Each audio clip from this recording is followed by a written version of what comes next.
Halo teman-teman, kita dari kelompok 21 yang beranggotakan yaitu pertama ada saya Anindya Mentari Cahyani, yang kedua Alvira Anita Mevia, yang ketiga Dwi Anizar, keempat Raihan Nadif Bustani, dan yang kelima adalah Safario Ega Yuda. Teman-teman, ada yang tahu nggak sih apa arti dari ergonomi kerja di perkantoran? Sebelumnya, tim kami telah melakukan survei kecil untuk menanyai terkait ergonomi kerja di perkantoran. Seberapa baik sih sebenarnya masyarakat mengetahui tentang ergonomi kerja itu? Selamat siang, dengan kakak siapa kak?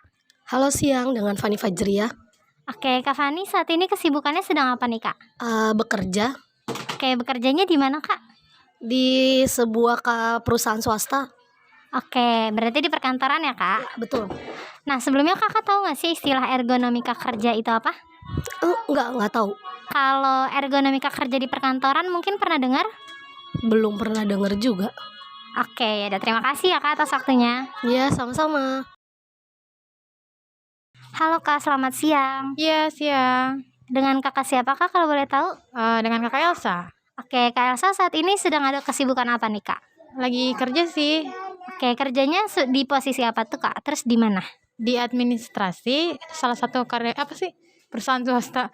Oke, kalau istilah tentang ergonomika kerja kakak pernah dengar nggak sih kak selama kakak kerja di perkantoran itu? Belum pernah sih.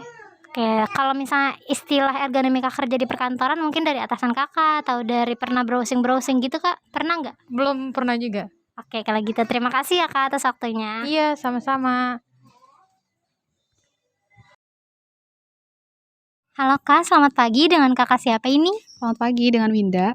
Oke, sebelumnya ingin bertanya, Kak Winda sekarang kesibukannya apa ya? Kerja aja sih di kantor. Oh, di kantor ya, berarti jatuhnya perkantoran ya Iya, kak? betul. Nah sebelumnya kalau boleh tahu kakak tahu nggak sih istilah ergonomika kerja itu apa? Enggak tahu. Oke, kalau ergonomika kerja di perkantoran mungkin pernah dengar kak? Enggak juga. Nggak juga. Oke, karena kakak belum tahu dan belum pernah dengar, jadi saksikan video pembahasan terkait dengan ergonomika kerja di perkantoran ya kak. Baik. Jangan lupa ditonton dan di like videonya. Terima kasih. Terima kasih kembali. Ternyata dari hasil wawancara, ketiga narasumber yang merupakan pekerja masih tidak mengerti dan memahami apa itu ergonomi kerja di perkantoran. Lalu, seberapa penting sih sebenarnya ergonomi kerja di perkantoran?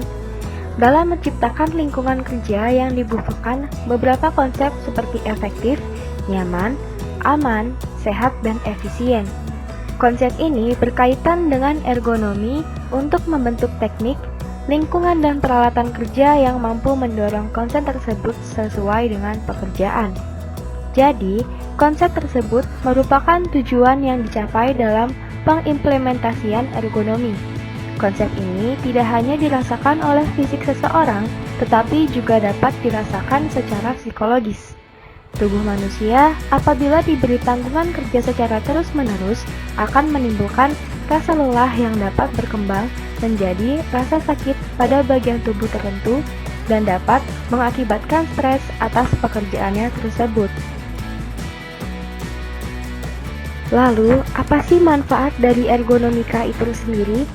Pertama, untuk mengerti akan akibat dari suatu macam pekerjaan pada diri dan kinerja pegawai.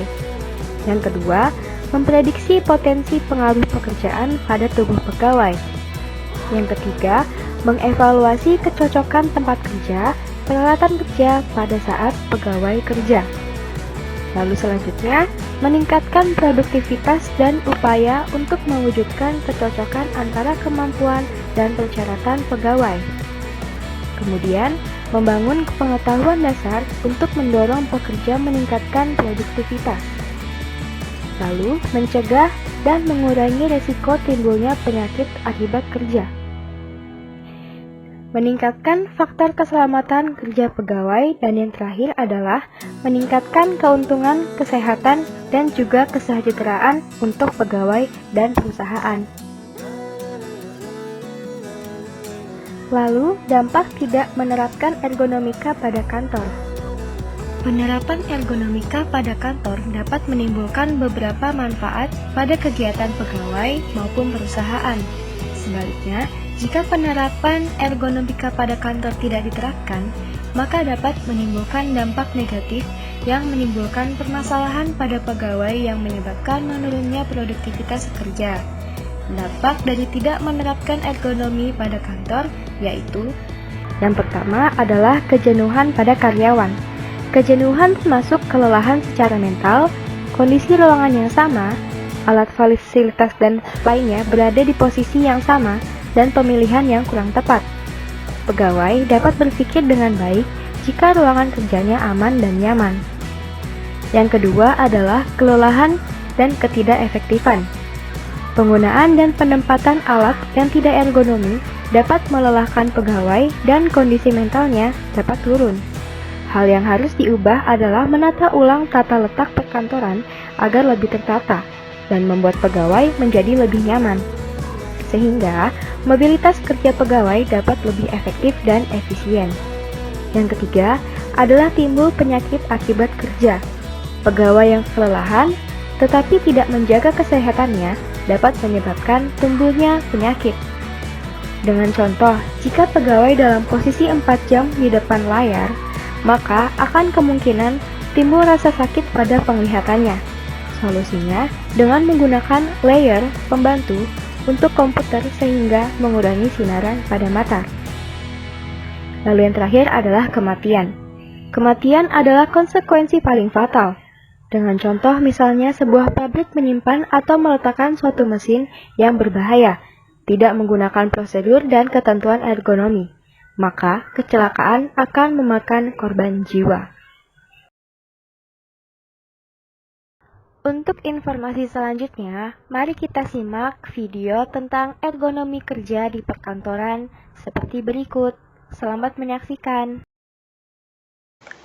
Halo semuanya, perkenalkan kami di sini dari kelompok 21 Proyek UAS Psikologika 3 ingin memperkenalkan kepada kalian apa itu ergonomika kerja di perkantoran. Mari kita simak. Yang pertama, dari ergonomi itu sendiri adalah penyesuaian tugas pekerjaan dengan kondisi tubuh manusia guna menurunkan stres yang akan dihadapinya. Kemudian ada tujuannya, yaitu yang pertama untuk terciptanya kenyamanan dalam bekerja, meningkatkan kesejahteraan fisik dan mental, produktivitas, kualitas, dan keselamatan kerja meningkat, terciptanya keseimbangan rasional antara aspek teknis, ekonomis, antropologis, dan budaya dari setiap sistem. Kemudian ada ruang lingkup ergonomi. Yang pertama ada ruang lingkup ergonomi fisik, berkaitan dengan anatomi tubuh manusia, berkarakteristik fisiologi dan biomekanika yang berhubungan dengan aktivitas fisik. Kemudian ada ergonomi kognitif yang berkaitan dengan proses mental manusia.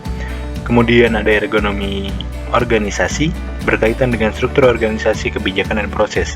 Dan yang terakhir ada ergonomi lingkungan berkaitan dengan pencahayaan, temperatur, kebisingan, dan getaran. Kemudian ada metode ergonomi, yaitu yang pertama diagnosis, pengumpulan data yang dapat melalui wawancara. Kemudian treatment, pemecahan masalah ergonomik berdasarkan data yang dikumpulkan saat diagnosis, dan follow up, tahap evaluasi setelah treatment dilakukan. Kemudian ada pendekatan aplikasi ergonomi. Yang pertama itu ada konseptual sistem ergonomik dan kuratif ergonomik. Selanjutnya kita akan membahas standar ergonomi di perkantoran. Untuk aspek luas tempat kerja, ruangan kerja sebaiknya mendapat ruangan udara sedikitnya 10 meter kubik dan sebaiknya 15 meter kubik. Untuk luas tempat kerja staf sedikitnya memiliki luas 2,2 meter persegi. Kemudian, pada aspek tata letak peralatan kantor, yang pertama harus disesuaikan tinggi tempat duduk dengan tinggi monitor. Yang kedua, sesuaikan tinggi sandaran punggung dan tangan sehingga tersangga dengan baik. Lalu yang ketiga, sesuaikan meja dengan posisi keyboard dan mouse yang sejajar.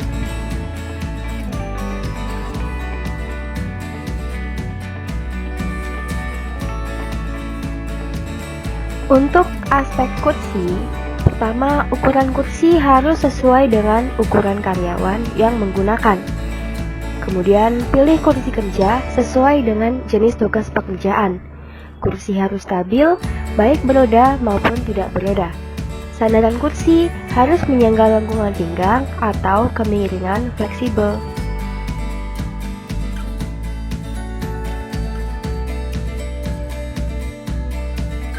Lalu untuk meja kerja, pengaturan meja kerja misalnya dengan meletakkan barang-barang yang dikelompokkan sesuai dengan tingkat kebutuhan, seperti barang-barang yang sering digunakan dan yang tidak digunakan.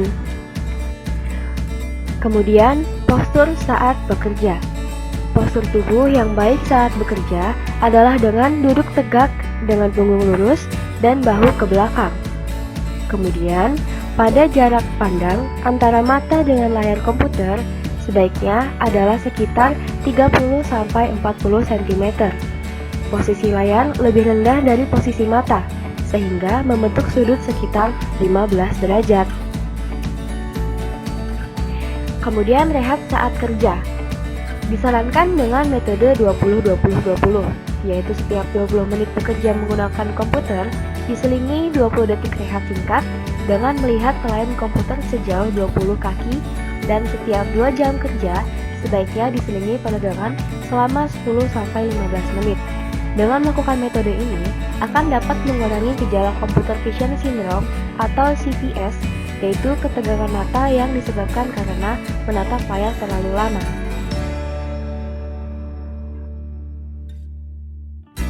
Contoh penerapan ergonomi kerja di kantor. Pertama adalah melatih postur tubuh yang baik. Postur tubuh yang baik bukan hanya sekedar posisi yang nyaman untuk bekerja atau posisi yang menurut kita benar, melainkan mempertimbangkan postur tubuh yang benar dan mengurangi risiko gangguan muskuloskeletal dalam jangka panjang. Yang kedua, menggunakan teknik yang benar. Jika pekerjaan kita melibatkan pengangkatan barang-barang, pastikan kita telah terlatih dalam mengangkat barang secara manual dan mempelajari teknik mengangkat yang tepat sebagai bentuk dari penerapan ergonomi di tempat kerja.